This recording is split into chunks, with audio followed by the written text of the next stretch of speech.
about water reservoirs in Kerala. അല്ലേ? Last class ഏതാ പഠിച്ചത്? Water reservoirs in Kerala. And now we discuss about impact of flood. എന്താണ് impact of flood? എന്തൊക്കെയാവും ഇമ്പാക്റ്റുകൾ പറയാറിയും ചിന്തിച്ച് നോക്കുക. എന്തൊക്കെയാണ് 2018 flood എന്തൊക്കെ ഇമ്പാക്റ്റുകളാവും നമ്മുടെ ലൈഫ് സ്റ്റൈലിൽ നമ്മുടെ സൊസൈറ്റിയിലൊക്കെ ഉണ്ടാക്കിയിട്ടുണ്ടാവാം. ആദ്യം നമ്മുടെ ലൈഫ് സ്റ്റൈലിൽ മാറ്റം വരുന്നത് ഫ്ലഡ് അറിയില്ല. അപ്പോൾ agriculture. പിന്നെ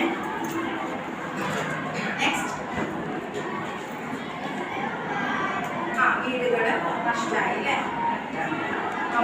Damage and destruction caused by the flood in 2018 whenever we really estimated that its devastating effect on all the sectors took away 100 of days, the land environment as well as life of the man was subjected to flood. എന്താ പറയുന്നത്? ഈ 2018 പ്രളയം പറയുന്നത് പറയാൻ പോലും കഴിയാത്ത രീതിയിലാണ് നമ്മുടെ ലൈഫ് സ്റ്റൈൽ നമ്മുടെ സൊസൈറ്റിയിൽ ബാധിച്ചതെന്നാണ് പറയാം. നമുക്ക് എന്താണ് we can never be really estimate. നമുക്ക് ഒരിക്കലും എന്താ ഒരു എസ്റ്റിമേഷൻ ഒരു പ്ലാനിലൊക്കെ തയ്യാറാക്കാൻ കഴിയില്ല എന്നാണ് പറയുന്നത്. അത്രയെല്ലാം നഷ്ടങ്ങൾ അതിന് കഴിയും നമുക്ക് ഉണ്ടായിരുന്നത്.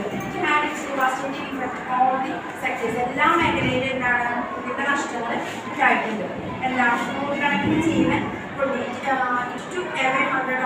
നൂറുകണക്കിന് ജീവൻ നഷ്ടമായി.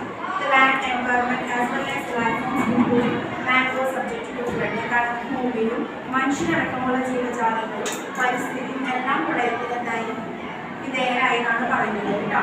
മനുഷ്യരും ഭൂമിയും പിന്നെ എന്താണ് പരിസ്ഥിതിയും എല്ലാ കാര്യങ്ങളും ജീവജാലങ്ങളും നമുക്ക് എന്തിനാണ് ഫ്ലഡിന് വിധേയരായി എന്നാണ് പറയുന്നത്. ഇനി അതിന് കുറച്ച് പോയിന്റ്സ് പറയുന്നത്. First one, management of water reservoirs. എന്താണ് ജലസമ്പത്തുകളുടെ ക്രമീകരണം. You have seen the amounts of rainfall received between first August 2000